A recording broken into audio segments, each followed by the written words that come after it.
तो रोहित जी हमें एक बात बताइएगा कि कैसे एक किसान के लिए हेल्पफुल हो सकता है। जैसे कि कोई मुर्गी पालन कर रहा है जी। उसके गांव में फूड वेस्ट जनरेट होता है। हाँ। वो इस फार्मिंग करके अपने मुर्गियों के लिए, अपनी मछलियों के लिए free of cost food waste generate कर सकता है, अपने खेतों के लिए फ्री ऑफ कॉस्ट खाद जनरेट कर सकता है अपने, और गांव भी स्वच्छ होगा और अपना इकोनॉमिक का बेनिफिट भी मिलेगा जी। और एक किसान को अगर कोई ऐसी यूनिट लगानी हो, जैसे किसान साथी हैं जो आजकल वर्मी कंपोस्ट यूनिट लगा रहे हैं कहीं ना कहीं, तो कैसे उससे अलग है थोड़ा वो बताइएगा, और इसको शुरू करने में कितना खर्चा आता है थोड़ा वो भी बताइएगा एक बार। सर इसकी अगर हम इसमें 2 यूनिट लगती हैं, एक तो हम ब्रीडिंग यूनिट लगाते हैं जहाँ की हम एग्स प्रोड्यूस करेंगे फ्लाई का जी, और एक हम लार्वे ईटिंग यूनिट लगाएंगे जहाँ पे हम इसको फूड वेस्ट खिलाएंगे जी। तो ब्रीडिंग यूनिट होती है अगर नॉर्दर्न इंडियन क्लाइमेटिक कंडीशंस में तो थोड़ी कॉस्टली लगती है, क्योंकि यहाँ पे हमारे यहाँ क्लाइमेटिक कंडीशंस काफ़ी ऊपर नीचे जाती हैं जी। सदर्न इंडिया में क्लाइमेटिक कंडीशंस काफ़ी नॉर्मल रहती हैं, ट्रॉपिकल क्लाइमेट रहता है तो वहाँ काफ़ी इजी है। नॉर्दर्न इंडिया में आपको टेम्परेचर मेंटेन करने के लिए कूलर वगैरह बाकी सब काफ़ी सारी चीज़ें लगानी पड़ती हैं, और इसकी ब्रीडिंग यूनिट जो लगती है वो 5 लाख के आसपास लगती है। ओके।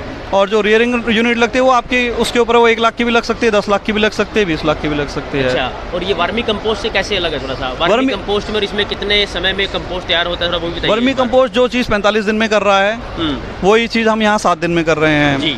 वर्मी कंपोस्ट में क्योंकि 45 दिन का टाइम लगता है तो काफ़ी सारी चीज़ें नेचुरली सड़ जाती हैं जी, तो उसमें इसलिए एनपी की वैल्यू थोड़ी कम आती है, लेकिन और उसमें जो वर्मी कल्चर के अंदर से पेट से खाया हुआ खाना होता है वो कम होता है और नेचुरली सड़ा हुआ खाना काफ़ी ज़्यादा होता है। इसमें 100% इस कीड़े का खाया हुआ खाना ही होता है जी।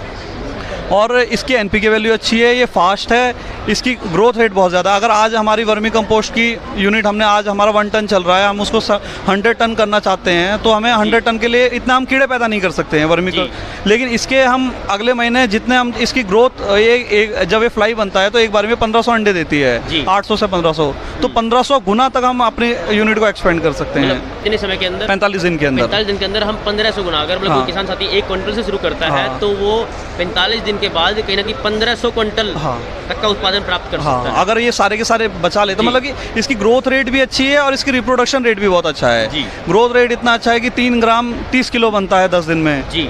और रिप्रोडक्शन है कि एक फ्लाई 800 से 1500 अंडे देती है जी। तो ग्रोथ रेट भी इसका बहुत एक्सपोनेंशियल है और रिप्रोडक्शन रेट भी बहुत एक्सपोनेंशियल है इसलिए। और ये 2016 में इसकी पहली यूनिट लगी थी साउथ अफ्रीका में, पहली कंपनी ने लगाई थी उसके, और ये काफ़ी नई टेक्नोलॉजी है और हाल फिलहाल में ही इंट्रोड्यूस हुई है पूरे वर्ल्ड में, और इंडिया में काफ़ी कम यूनिट ही कर रही है, हम उनमें से एक हैं जी। बहुत अच्छी जानकारी दी कहीं ना कहीं रोहित भाई ये। तो किसान साथियों देखिएगा, अभी जो हम देख पा रहे हैं हमारे खेत में, हमारे घरों में जो वेस्ट होता है तो ये कीड़े उस वेस्ट को कंपोस्ट में बदलते हैं, सबसे पहला फ़ायदा ये है। तो कहना कि जो एक पोल्यूशन है वो कंट्रोल होगा, और दूसरा सबसे बड़ा फ़ायदा ये है कि जो कंपोस्ट आएगा कहीं ना कहीं उससे किसान साथियों का जो खर्चा होगा फर्टिलाइजर के ऊपर वो भी कहीं ना कहीं बचता है। तो जानकारी आपके लिए महत्वपूर्ण हो सकती है, इसको जितना उसके आगे भी और किसान साथियों तक पहुँचाइएगा। हम ऐसी जानकारी आपको देते रहेंगे, और अगर आपको अधिक जानकारी चाहिए तो आप हमारी मोबाइल ऐप डाउनलोड कीजिएगा, प्ले स्टोर पर उपलब्ध है F2DF मोबाइल ऐप, वहाँ जाके आप डाउनलोड करके पूरी जानकारी प्राप्त कर सकते हैं। अगर आपको कोई और जानकारी चाहिए तो हमें कमेंट ज़रूर कीजिएगा, हम पूरी जानकारी आप तक पहुँचाएंगे। धन्यवाद, जय हिंद।